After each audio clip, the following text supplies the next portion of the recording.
Guys, welcome back. Today I have my dear husband, and we thought we would have another everyday conversation that we probably have with the people that are close to us, and that has to do with principles.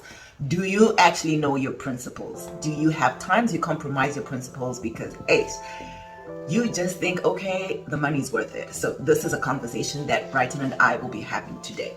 But before we get into it, we actually want to define what having principles is. What is a principle? I think the best way to define it would be to say a principle is any rule that you apply to your life or to a particular situation that you make. And this rule, you make it when you're in a sober state of mind. You're not hungry, you're not stimulated or aroused, you're not angry. No feeling is attached when you're making the decision. You're sober, you're calm. The situation, you're not in the situation in that particular moment, so you can think clearly and say, okay, in this particular instance, when I go to the shops, I am only going to use the cash that I have on hand, and I'm only going to buy the things that are on my list. Never buy on the spur of the moment. Impulse buying is a no. So that's like a principle. You make this principle when you're not at the shops. You come home, you're sitting down, maybe, and then you write down that principle, and you set it, and you make that promise to yourself. And those are the principles, and you can apply it to all aspects of your life. That's interesting, because I know that is a tip that is given, that never go shopping when you're hungry, because you probably buy things that you do not need. So tell us more about this principle thing. I know this is something that we've been learning. There are times that we've compromised on our own principles and we've suffered for it, right? Financially, spiritually, socially, and so many other things. And just from the previous video I did with Brighton, a lot of people were like, oh, he's sharing a lot of wisdom and all that. And we thought, let's have it as a conversation.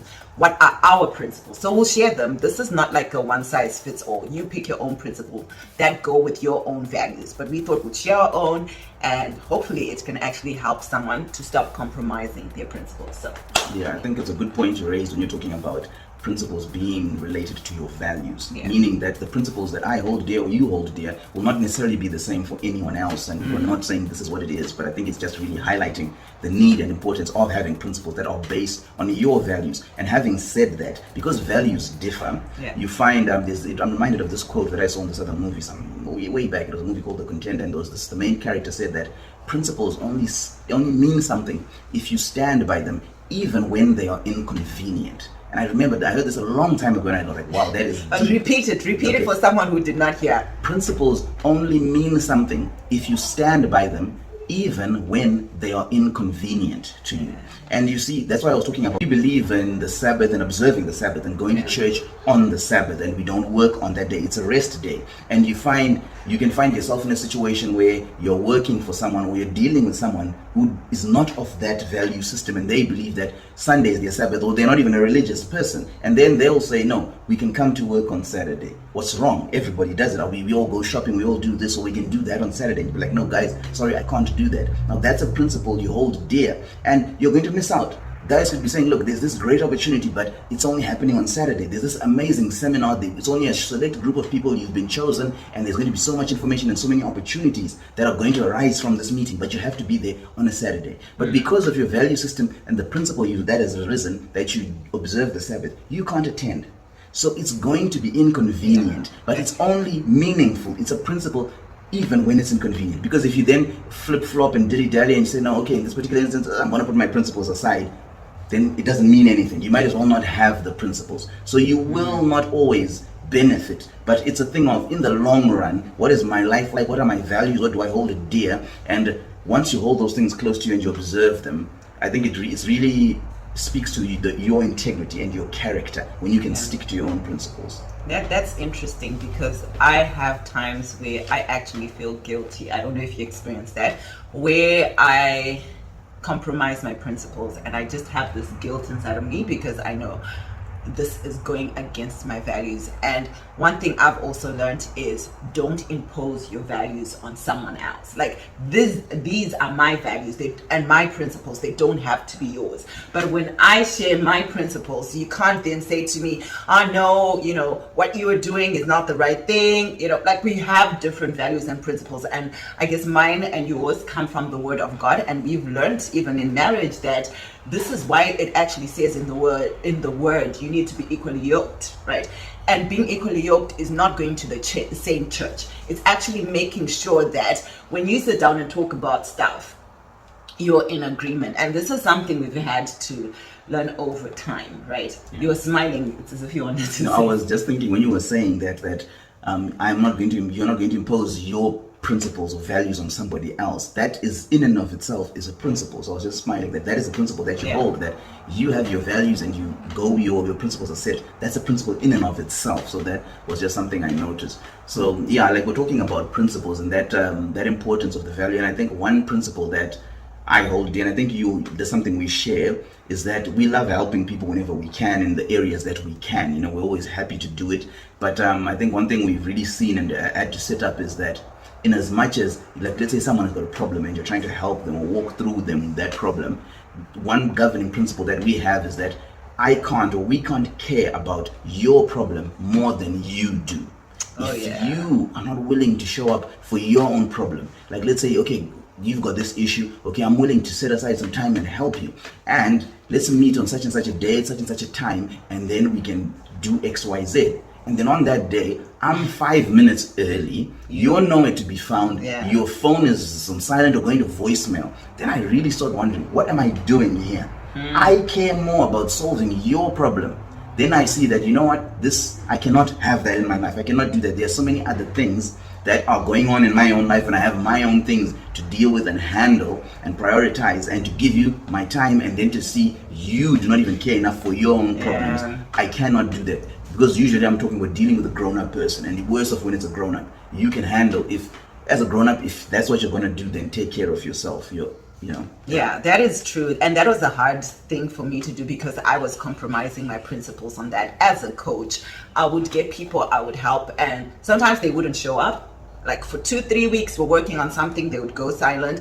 A month later, they think of me, or they're in a bad situation, they'll message me, Anna, you need to pray for me, you need to help me, and I'm like, were we not on this program and you stopped showing up? So one of the tough things I needed to do is to say no for people who can't show up for themselves. As Bryden is mentioning, change only happens when you decide to say, I am actually going to want to do the work for me to bring change in my own life. I don't know if I made sense when I said that, but if you change for someone else, then it's only going to be temporarily. But if you change because you want to, then it becomes a permanent change. So you can't do it because I want to please Anna or I want to please Brighton. You need to be willing to put in the work. And our second principle is time. Time is something that is very important. I listened to something recently that was saying time is like a currency, right? Yeah, and I would say any measure of my time that I give you, I consider that as gold. And if you're willing to waste even an ounce of that, then I will not give you an opportunity to do that again. That's it. Fool me once, shame on you. Fool me twice, shame on me. And I think it's linked up with that first principle, that caring about someone else's problem more than they do, and then giving of my time. My time is so valuable. I've got so many things. I'm a husband, I'm a father, I have work, I've got other things that I do in the community. And then to find that time, that precious time that is so little that we have, to then you give it to someone who is wasting it. My goodness, that's unacceptable. We cannot do that. And I think it's even disrespectful, to waste not just my own time, but your own time. And once you wasted my time, you've wasted your own time, and you've wasted my family's time, because that time could have been directed to something productive for my family. But here you are, you've wasted, just by you being tardy or you doing something that you shouldn't, you've wasted maybe 5 or 6 people's time. So you really, and this is life, time is so limited, you don't get it back. So it's really valuable. And I think it's important that when you have that principle of appreciating the value of time, you really do more with your time, and you appreciate more of the things that you do with your time. You appreciate the time you have with family, because you understand that time is valuable. You're not going to get it back, so it's really important. You cannot overemphasize the value of time. And I just thought of a principle my dad had that, people used to respect, because he showed them that you don't waste my time. He always used to say, if I'm meeting someone and they're 10 minutes late, they will find me gone. And at first I was just like, how can you do that? Maybe something would have happened, but he said, once you do that and they get there and you're gone, they're going to respect your time next time. There's some people who know they're meant to meet you, and maybe an hour before you're supposed to meet, when you've already started traveling to go to the place, they cancel or they actually go quiet. And that is just disrespectful, because at the end of the day, we all get 24 hours in a day. Like, everyone has something to do. So if you've said to me, let's meet, let's do this, make sure you know that I'm putting you as a priority, and out of respect, make me a priority in that moment. So before we continue to the next one, what have you learned the hard way when it comes to your time? Maybe you can share. To my time, I think, Like, where you've compromised your time and you just ended up just regretting it or something. I think maybe in one instance there are times where, like we're saying, you set principles when you're in a sober state of mind and you've got no emotion attached, because when you're in a situation, as humans, there's always an emotion attached to any encounter or situation we're in. So what you find is there's a particular family member or friend of yours, you really love them, you like them and all that, but they are always late. And then you have a tendency, I don't like my time being wasted, but you end up saying, for this person, this relationship, let me just forgive them. And then I go back, and then you see, like, and you look back and take stock and like, wait a minute, every month I'm waiting on this person for at least 5 hours before I meet them and do whatever needs to be happening. So you find that is one thing I've noticed. I've had situations where my time has been wasted by literally doing nothing, and for me it really gets to me, it grinds me. Like, do you know what I thought of, even when it came to us dating, where when you came to me and you're like, I want to date and everything, and that's how it happened. I'm just summarizing I know, it all, but you said to me, I'm not looking for someone to waste my time. You have, if you want to do this with me, you have to be serious. And with you said dating a year, fine, that's it. And a year later, for sure, you're like, let's get married. This is what I want. And I've found that, I'm one of the people who used to hold you back when it came to your time, and I'll give so many excuses and so many things. But over time, I've learned the importance of being intentional when it comes to time. I found that I can do more in a day when I plan properly, and when I actually do this time blocking thing. I won't get into it right now, but it's something that has really helped me to say, when I say this is time to be on the phone, I will answer your call. My phone is always on silent, right? I made sure I do that, because when the notifications come and when people start calling, I would get tempted to answer, and sometimes I would then do something that I was not meant to do in that time. So when I'm putting my phone away, I put it on silent. I will not answer until I'm ready to answer. And at first I thought, you know what, people think I'm mean or something, but then I realized this is something, a boundary I need to set for myself. It helps me mentally, physically, or areas of my life, because I'm not going to overcommit. I'm going to do it because I can do it, not because I have to do it. Yeah. On that, I know, for me, I remember there was that documentary, I think it was on Netflix, where they were talking about that. I think it was another social something, and talking about notifications and how the phones track you. Social dilemma. Exactly. And I remember after watching that, I just went and I took off all notifications on my phone. I think except for text messages and calls. Those are the only things I get in actual notifications. Because if you're willing to call me, I have time to talk to you. Because when you're doing like WhatsApping, you can say hi, how are you? Oh my gosh, I hate that. that. Waste so much time. So for me, I cannot stand, like on WhatsApp, I took off notifications, and most people who know me now know if they want to talk to me, they're just gonna call me, and we'll talk straight away. 2 minutes, a minute, we're done. Even if it takes 5 minutes. If it was 5 minutes on a call, on a message, it would have been half an hour. So it's so time conscious. And having said that, it reminds, I guess, another, a benefit that comes from having principles is people treat you the way you let them treat you, and they know how you let them treat you by what principles you have. If you're always compromising on your principles, they'll be like, no, I can waste his time, he'll still be waiting for me, or I can do that, she'll still come, or I can do this and whatnot, and or even if I do that, they'll be okay. But when they know that, you know what, I can do whatever I want, but when it comes to this person and dealing with them in this situation, if I just show up 5 minutes late, I will find them gone. I'm telling you, no one will ever be late when they make an appointment with you. And I think that's the benefit of having those principles. You become on time, I become on time, and things just go according to plan. So yeah. And then what's the next principle? I think one that I really hold dear, and one that's really helped me, I guess, subconsciously, because you don't really realize the benefit of it until you actually reflect on it, but it's keeping promises to yourself. Because we can all make promises to other people and not show up and all this other stuff, But when you make a promise to yourself and then you keep it, you gain confidence in yourself. Like you were talking about, when we were dating, and I told you, hey, I'm not here to waste time. We're gonna get this done. I have made my decision. This is what I want. And then, sure enough, within I think what was it? Within maybe about 8 months we're engaged. 6 months later we did the traditional wedding, and 5 months later we were completely married legally and all. So it was I made a promise to myself, and that was that. I kept that promise. I made promises to myself. I want to do this. I'm going to do this, and I get it done because what I find is I am more confident as I go about doing other things, because I know when I commit to doing something, I commit to writing this assignment or writing this book by the end of the year, and I do it, then I'm like, yes, I feel good. And I know. Then I know. You know what? I can do something else. I can do a little bit more, and I gain confidence in myself, and I become a more productive person. So I think that principle of keeping promises to yourself is so crucial. I don't know what you would have to say on that particular topic. No, I don't have anything to say because I'm still learning. But I am seeing that it makes a huge difference. It's something that I used to say to Brighton, what is wrong with you? You're weird.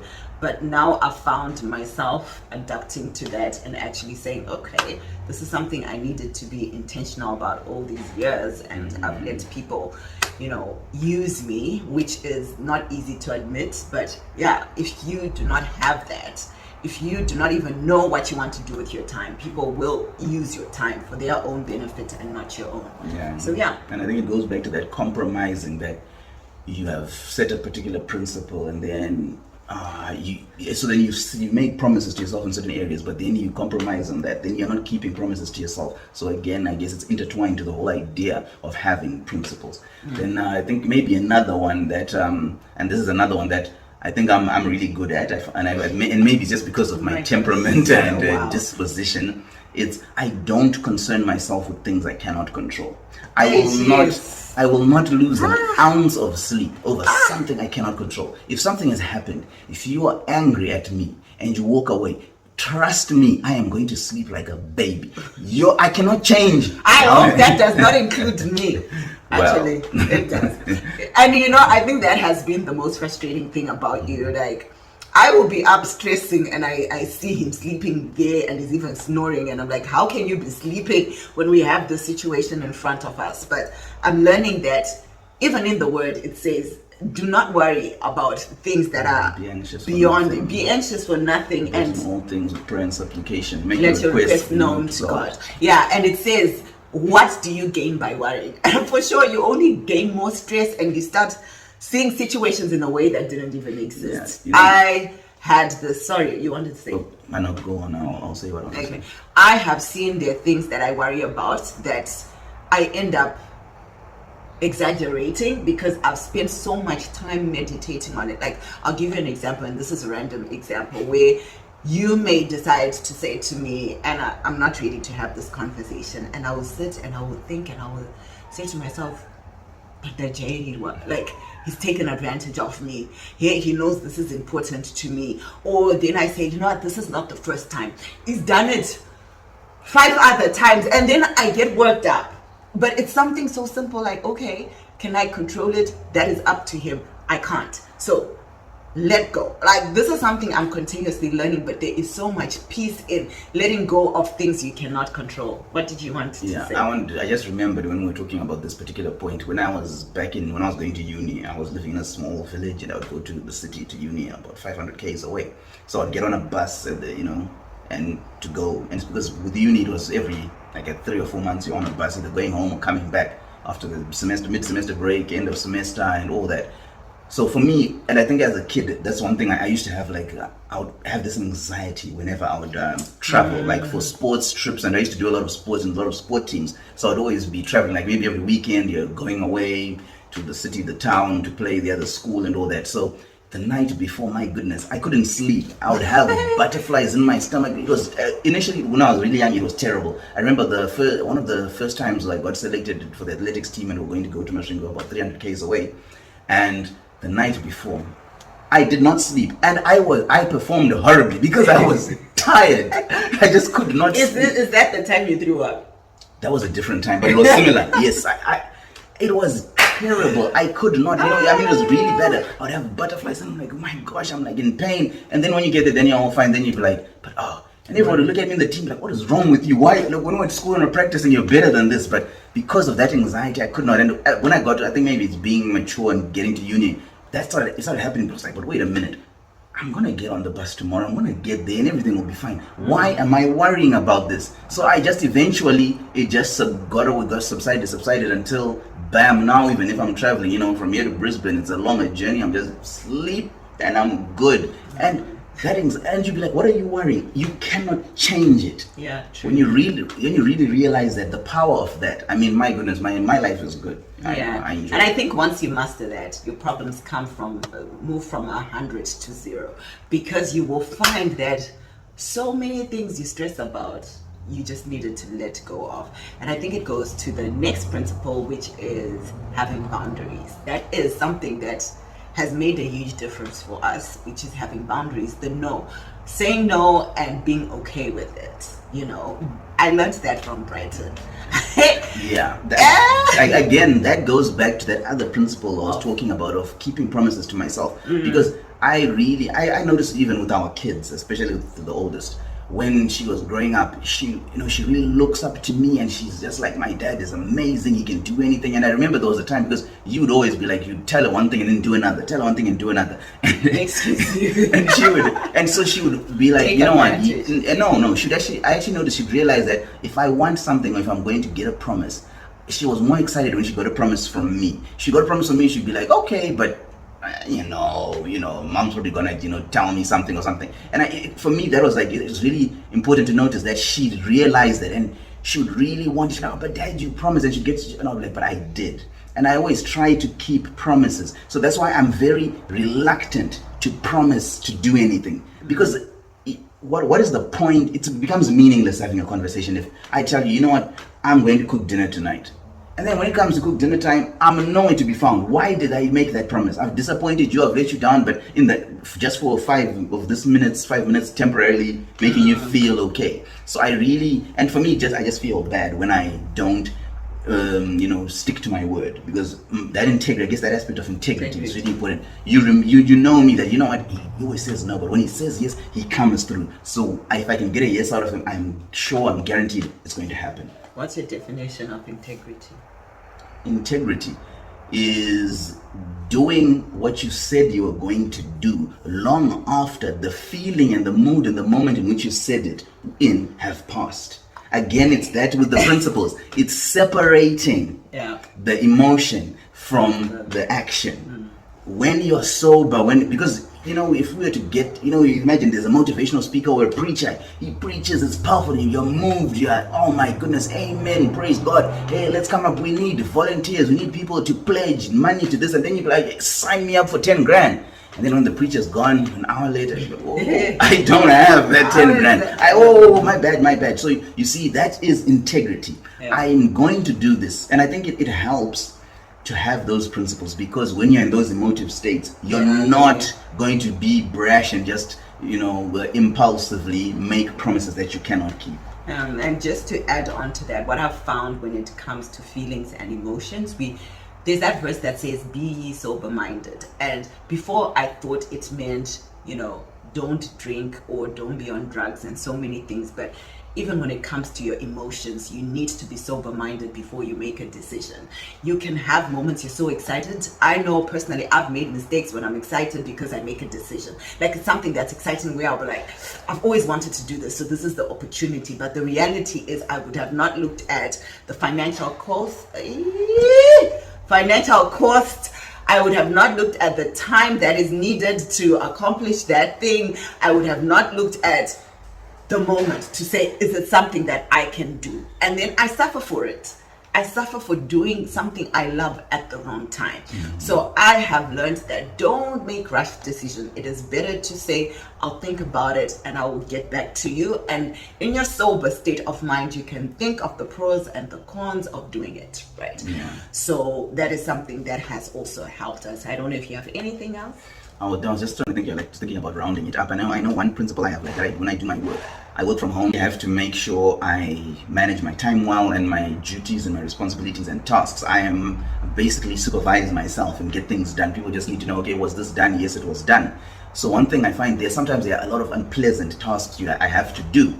But what I promise myself and a principle that I have is just in a day, maybe there are 7 things in front of me, 7 separate tasks.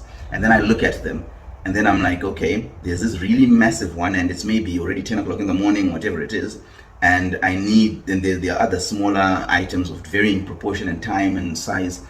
I would say, let me do something that I can get done and say, today I did this and finished it. Then from there, I'll do the next thing that I can get done. That way, you build that confidence. So it's just one of those things that maybe not confidence, but momentum, that I've done this, because it's very possible, because I remember there was a time when I would start on the big task and then maybe get about 20% done. Then but I see there's not time, it's almost end of day. Then I start touching on this other one, and then I do 10% here, 5%, 50% here. Then at the end of the day, you see my boss is not interested in what I've started. He's only interested in what I have completed. So then I need to make sure that, look, yes, there was a lot of things on my plate. I have all these things, but what did you do today? Because to call it a productive day, what did you complete? So that's one of those things that I always do to make sure I complete stuff. And then maybe on another tip, wait, before you continue, I just thought of John Maxwell's leadership thing where he talks about 5 strikes of the day. Mm-hmm. Don't go cutting down every tree. He relates it to a tree, that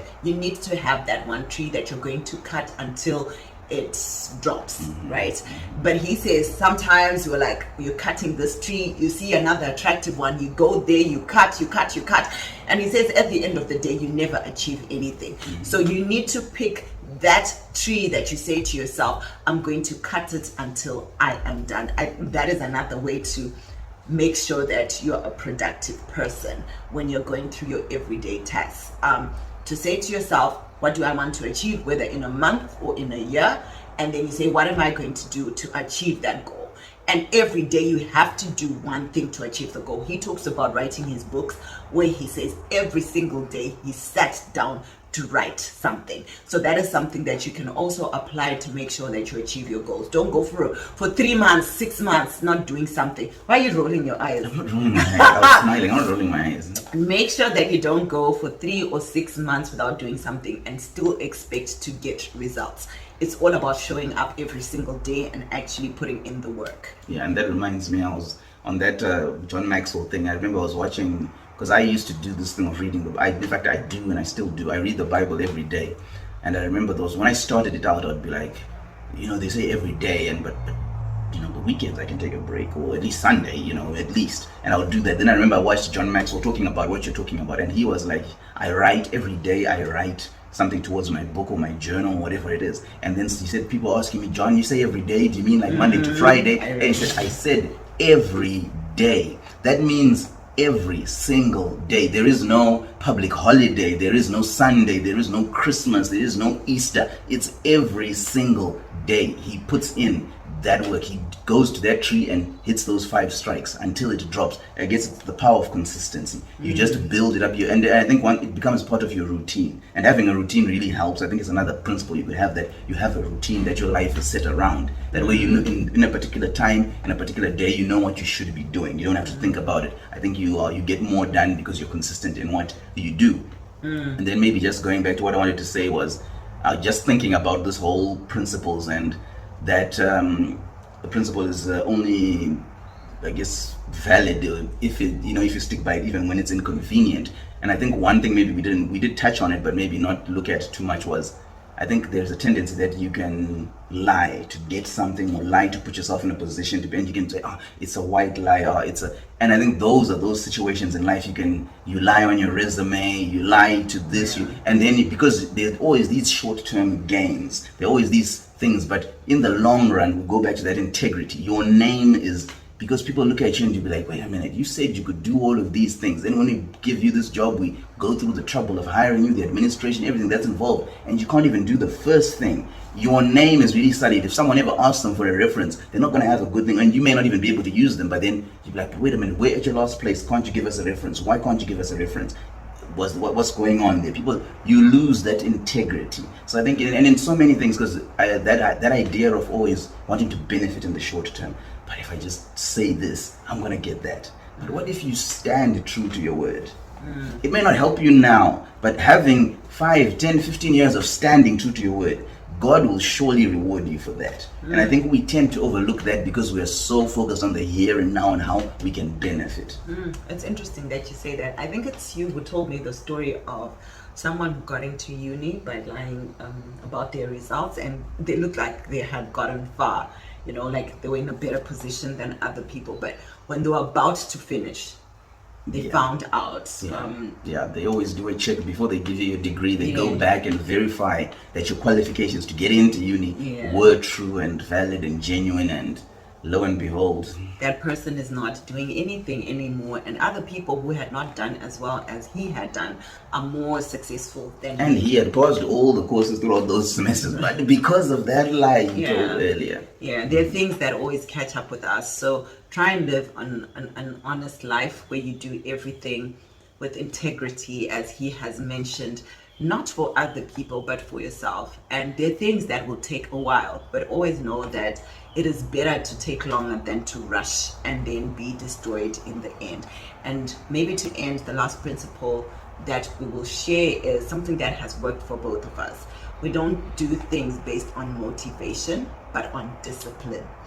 Don't do things because you just feel like it, because you're going to gain something out of it on that day. Write down your plans. What's that verse that says, write down your plans and something I'm forgetting write it. the vision down and make it plain, and he who sees it can run with it. Say it again properly. I'm forgetting. I think it's from Habakkuk 2:2. I think 3 verse 3 or something. Anyway, what does it say? I'm forgetting. Write the vision down and make it plain, so that he who sees it can run with it. So I guess it goes to that, having a plan or having a kind of structure or routine to whatever it is that you do, and then you have it, you write it down, because you're making it plain, you're making it clear, there's no ambiguity. This is what I'm going to do at this time, or this is what I'm going to do at that time, and you're going to run with it. You're going to keep doing it and go far because of that clear and plain vision. Yes, so the reason I'm talking about motivation and discipline is you need to master your skills. Like, that mastery is important, and you can only achieve it through discipline, not motivation. I have learned in my own experience to say there are things I thought, why am I even showing up to do this? I'll give you an example. When I started YouTube, where Brighton kept telling me, just put out a video every day, put it out. And I didn't see the need. And later on, an opportunity came for me to be in a mom series where they were actually going to pay me. And the one thing they asked for were, can we see the work that you've been doing? And because I had done those videos, they were able to look at them and then say, okay, I think you can be part of our mom series. So you don't know what the future holds, and you need to make sure that you're mastering your skills, so that when an opportunity comes, you're able to say, this is evidence that I've been doing this for 5-10 years, even when no one is watching. Someone is seeing you, and one day they will remember that, okay, I know this person who's been doing this for the past 20 years. They're the right candidate for the work that you're looking for. And the word also says, whatever your hands finds to do, whatever your hands finds, whatever your hands finds to do, do it with all your might, as someone who's working for God and not for people. So I will end there. I don't know if Brighton has anything else to say. No, I think you've really wrapped it up really nicely. Yeah, so I hope this helps, guys. We're starting a new year, and I think it would be. I hope this helps, guys. We're starting a new year, and we just thought it would be good for us to start by knowing our principles so that we actually apply them, and it helps us with our goals, because sometimes the reason we don't achieve our goals is because we are compromising our principles. So if you like this video and you want to continue to watch, please do like, share, and subscribe so that other people get the opportunity to watch these videos. Bye for now.